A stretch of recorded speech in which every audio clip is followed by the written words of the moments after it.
Welcome to the Team Ottawa podcast with Mayor Mark Sutcliffe. We have lots to talk about today. You're turning 200, Mayor. Well, not you. No, not quite. City, but not quite. I get closer and closer every day.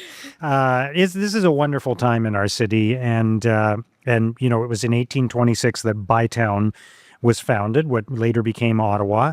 And at the time, it was, you know, a rough and tumble place, and it was created in part because they were building the Rideau Canal.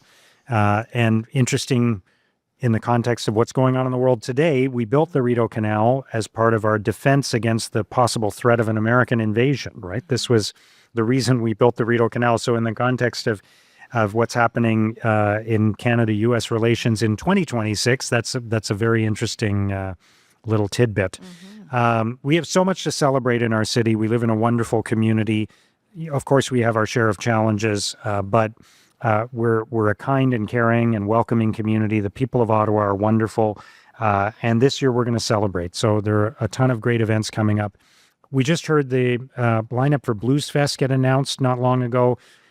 Many acts that I'm excited about seeing. Are you anybody on there for you? The Guess Who. I will be there for the Guess Who for sure. And the Guess Who is on the very special day that we've added to Blues Fest to celebrate Ottawa's 200th birthday. So Blues Fest, of course, is already a hugely successful music festival in our city. This year, we're adding an extra day that is going to be a day-long party to celebrate Ottawa's 200th, and the Guess Who will be performing at that event. And I'm going to tell you a little funny story. Yes.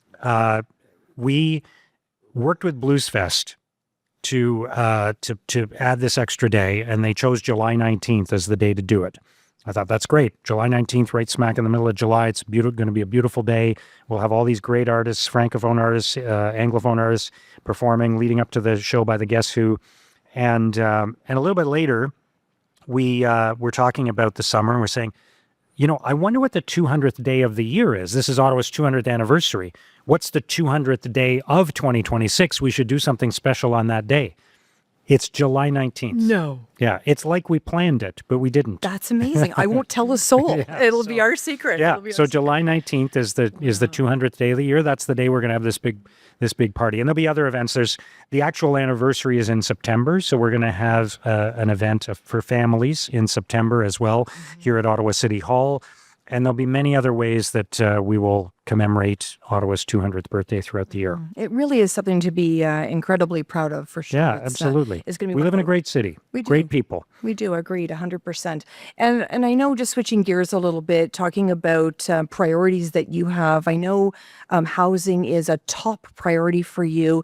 There's been an important sort of movement in terms of transitional housing. Can you share a little bit more with me? Absolutely. And you know, I was just speaking about how, notwithstanding the challenges that we face as a community, we're still a great city. One of the challenges we face is around housing and homelessness. There continue to be a number of homeless people in our city, homeless individuals and homeless families. And we want to support those individuals and families the best way possible. In Ottawa right now, when a family is unhoused, often they are in a hotel room or a motel room. That's not ideal. Think of a family with a couple of kids and they're sleeping on hotel beds. They don't have a proper kitchen in their hotel room. How do they feed their family? So and it's also, frankly, an expensive solution because we have to pay for every hotel room night. So we actually, using federal funding, have been able to purchase a hotel on O'Connor Street, and we're going to convert it into a transitional housing facility for families. So we will be able to provide, and it was a hotel with suites in it. So they have kitchenettes and that kind of space. So we're going to be able to provide space for families who are transitioning to permanent housing. The goal, obviously, in the first instance, is just to have somewhere safe and warm for people to stay so they're not on the street. The second goal is to find a permanent residence for them. So you need a place like this where there's transitional housing, and we've increased our capacity. This is something that's been a priority for me over the last 3 years as mayor, working with the team at the city, working with our partners in the community. We have increased our capacity for supportive and transitional housing significantly over the last 3 years. We now have more supportive housing units in Ottawa than shelter beds.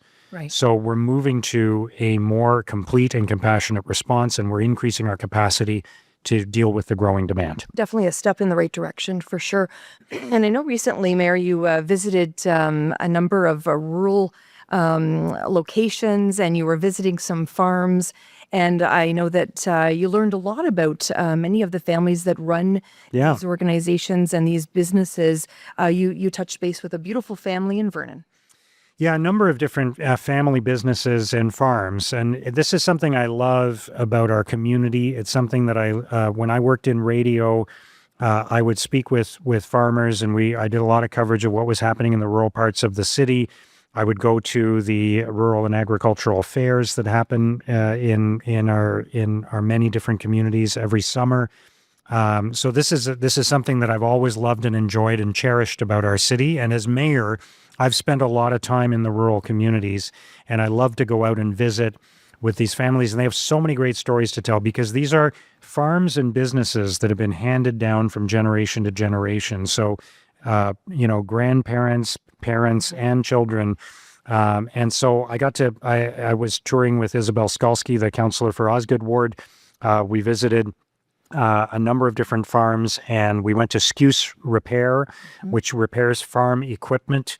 They've been doing it for I don't know how many years now, decades. And we went to Suntech Tomatoes, another great business. By the way, we can't pass this along to our viewers and listeners on the podcast, but that it smelled so great I bet. being inside the greenhouses at Suntech Tomatoes. I shouldn't say Suntech Tomatoes; it's Suntech. Right. Tomatoes are their number one product. They also grow cucumbers and peppers and other products as well. But I think of them for their tomatoes, Right. which are delicious. For sure. So yeah, very special to have the opportunity to do that and to highlight how significant a part of our city this is, and how many great agricultural businesses there are as a part of our economy. And I love the fact you visited the Millard family. They brought the pioneer seed to this Yes. community, which allowed to grow in this community, to allow you to grow wheat and soy and corn. They were really pioneers themselves. They are pioneers, and they're serving other agricultural businesses and farms in our community. And one of the things that it's so inspiring to see how they're all helping each other in that community, and how they contribute so much to our way of life, and they put the food on our table. That's a great family business. We met multiple generations of that family when we were there together. And we saw some huge equipment that they have, which is really impressive, how technology is changing farming. The other thing I want to mention about Suntech Tomatoes, again, there I've done it again, Suntech, their tomatoes and all of their products, the majority of what they sell is sold right here in Ottawa. So it's locally grown and locally distributed produce for our families here in Ottawa. This doesn't happen often, but now I'm craving a salad. So that sounds great. Thanks so much for joining us, Mayor. It's always a pleasure, Sam. Thank you. Thank you. Team Ottawa podcast with Mayor Mark Sutcliffe.